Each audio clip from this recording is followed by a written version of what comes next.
L'info écho avec Capital.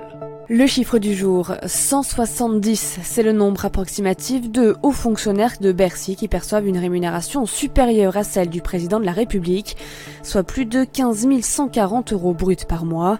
C'est en répondant à une question du député José Évrard que Gérald Darmanin, le ministre de l'Action et des Comptes publics, a livré cette information, révèlent nos confrères de la lettre A.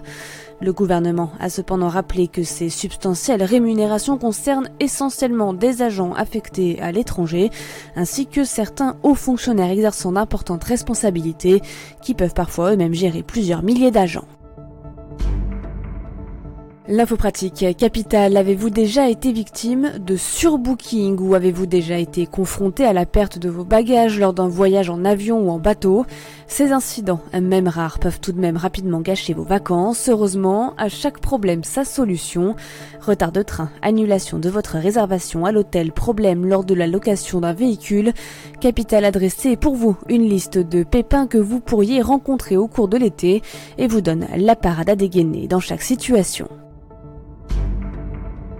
Les coups de gueule poussés par les Français contre les mesures du gouvernement ont parfois porté leurs fruits. CSG sur les retraites, limitation à 80 km/h sur les routes. Emmanuel Macron a dû, depuis son entrée en fonction en mai 2017, revoir sa copie sur un certain nombre de mesures. La hausse de la taxe sur les carburants prévue en 2019 a par exemple été annulée pour cette année. Quant au passage du taux de CSG 6,6% à 8,3% sur les retraites, il ne concerne finalement que les pensionnés percevant plus de 2 000 € par mois. Transport, fonctionnaires, chômage, découvrez les 10 principaux reculs du président dans notre diaporama en ligne. On termine avec Galileo qui est en panne. Le système européen de positionnement censé concurrencer le GPS ne fonctionne plus depuis le 11 juillet dernier.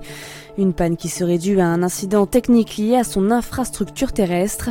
Il s'agit d'un nouveau coup dur pour Galileo après une série de bugs techniques et de problèmes de gouvernance. Retard au lancement, mauvais business plan, déboires industriels et satellites placés sur une mauvaise orbite. Le projet lancé en grande pompe en 2011 a déjà coûté 13 milliards d'euros à l'Union européenne. C'est 3 fois plus que le budget initial de 4,6 milliards d'euros. Vous retrouvez toutes les infos sur capital.fr.